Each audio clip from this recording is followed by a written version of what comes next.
So, Mr. Blake VanMeter, how you doing, my man? I'm doing awesome. How you doing today? It's pretty. I'm up here in High Point, North Carolina, at headquarters number two, and so we're having this call today because I hear you're having a pretty good run of it.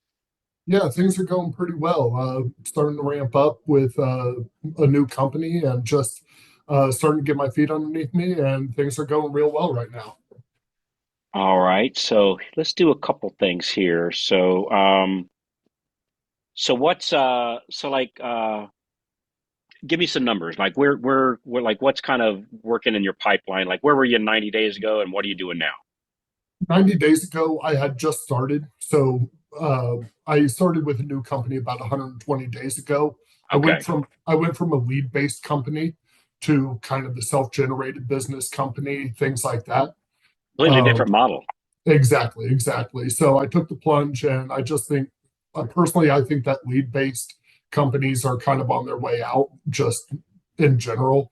And when you I say don't, lead based, you're talking about that they generate the lead and then you're kind of the yeah, converter. Like you don't do any e- of the traffic, you just convert. exactly. They buy Zillow leads, they send out mailers, things like that. I just don't think that's a very profitable model in today's market.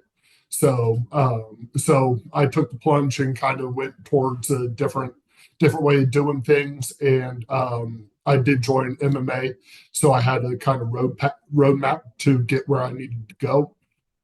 So started about 4 or 5 months ago from zero. The only thing I had was a past client database, and just started making calls to realtors. And I found out that I was spending more time on, or too much time on, the realtors and not really focusing on my past client database. Mm. Um, and what happened is I was spending all my time building these relationships, but those take time to ramp up.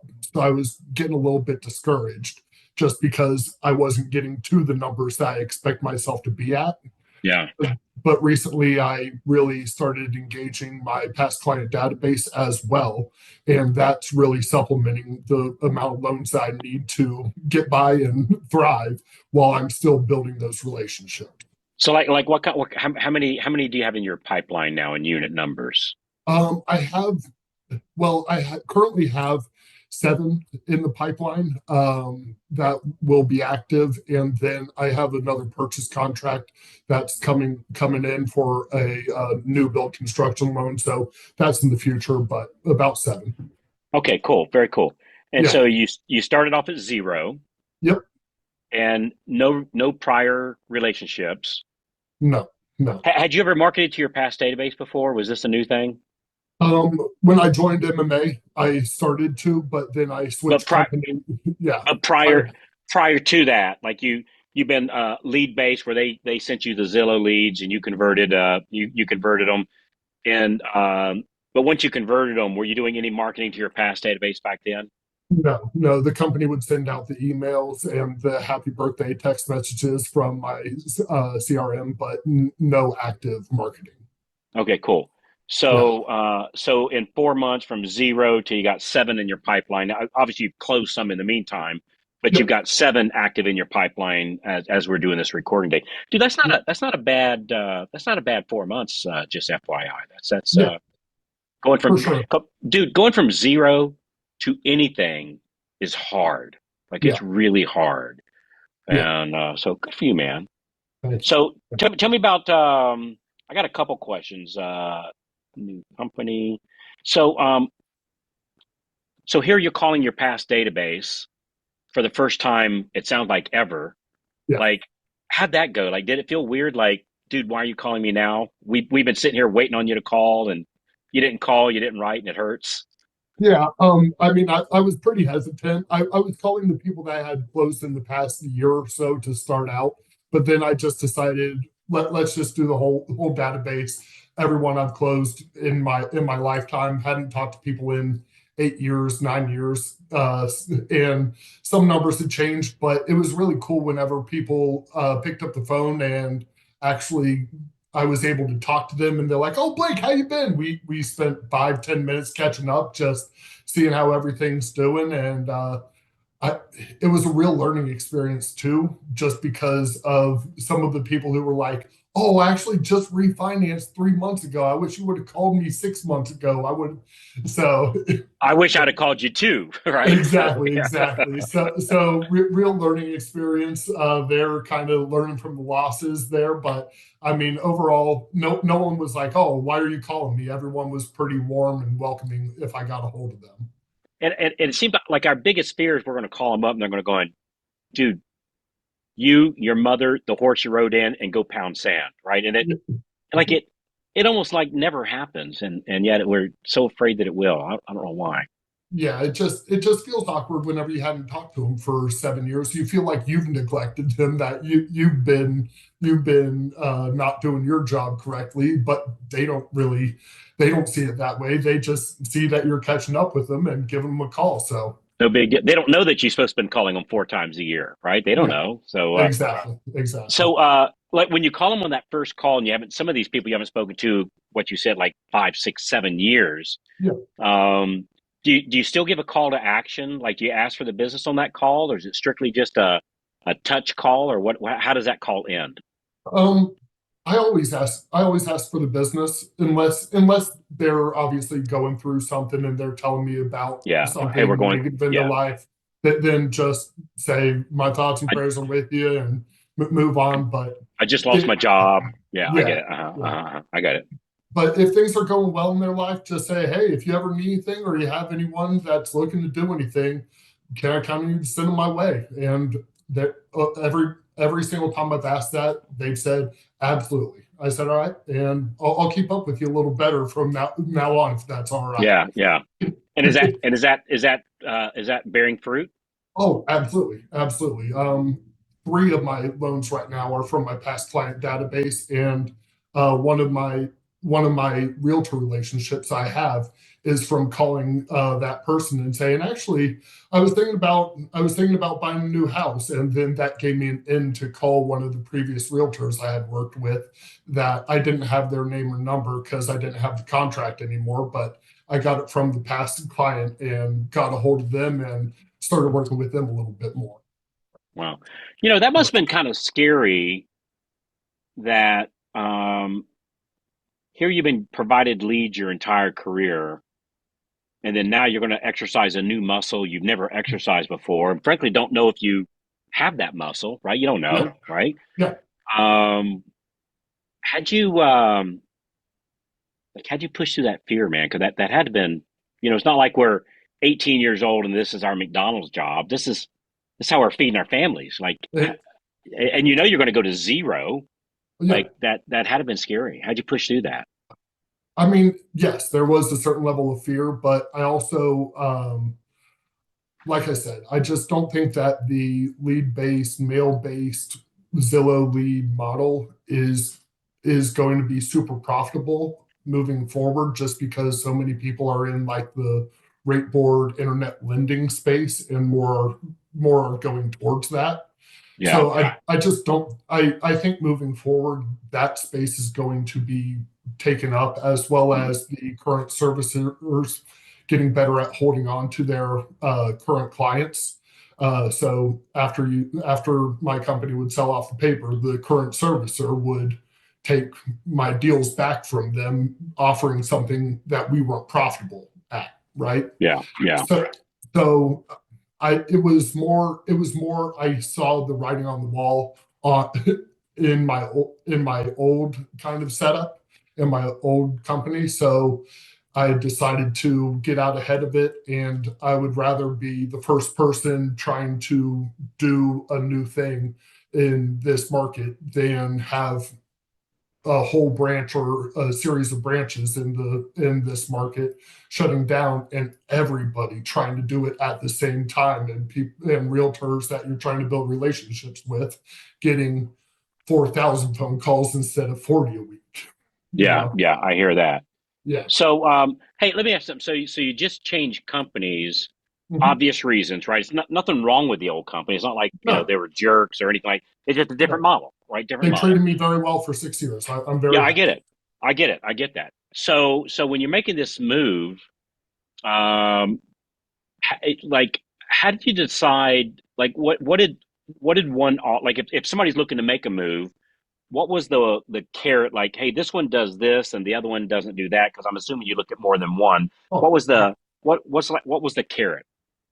basically, what I was looking for is something where I can grow quickly and that the support system was put in place for me. I didn't want to have to spend, I didn't want to start getting business, then have some momentum going, and then all of a sudden have to hire a processor, go through interviews one week, and just totally stop my momentum, and then hire that processor, hope they're working out, and then 6 months later have to hire an assistant, or 3 months later have to hire an assistant, stop the momentum, find someone, train them, hope they work out, so on and so forth. I wanted that system in place and uh, the growth track to be there. Hey there. Hey, if you're loving the tips so far, be sure to hit that subscribe button right down there and then tap the little bell so that you never miss out on more free cool tips coming your way. Also, I would love to hear from you. Drop a comment beneath there. Let me know what you think or tell me what you'd like to hear next. I that's always been an attractive thing for me too, because I always look at it. It's like if I want to win the Daytona 500, I can either go build a car, Mhm. find a pit crew, train them, and go out and practice now, or I can jump in the car that just won last year with that pit crew, Mhm. which is likely going to give me the better results. Yeah, and I tell you something else I found, Blake, and you might be different, but I find generally great salespeople like yourself or myself, we don't make the best managers. And so when it comes time to managing people and Yeah. hiring and firing, our radar is kind of skewed because we're nice people. And we go, oh, I think they'll work out. Oh, I want to give them a chance, and which is all nice and dandy, but it's not the best managers. I find that managers are better managers and salespeople are better salespeople. Yeah, yeah, I did manage teams in my past, and I kept a lot of people around for a long time, and they would have been better served had I not. Looking back, Yeah. just because they weren't happy, I wasn't. They weren't making the money they needed to, or wanted or needed to. So I kept them around, and that was a disservice to them, really. So yeah, Yeah, I fully and them agree. not providing the service that you need, Oh yeah, So for yeah, sure, for sure. I find that's often the case too. So all right, so you started marketing your past database. That started working for you. It Mhm. was a new muscle. Yep. Come to find out, it wasn't weird calling them 5 to 7 years later. So you got that. You picked out a new company where they're going to be in charge of the HR. Mhm. Such a unique perspective. Why don't the salespeople focus on the sales and the HR people focus on the HR? So I like that. The third component here now is now you're starting to market to real estate agents, which makes Yep. perfect sense. I saw a stat. I was just looking at it. I saw a stat where what was it? 74%. I think, and just off the top of my head, 74% of all the top producing real estate are all the top producing loan officers get their leads from real estate agents, Yeah. right? So 74%, so almost all, right? The vast majority.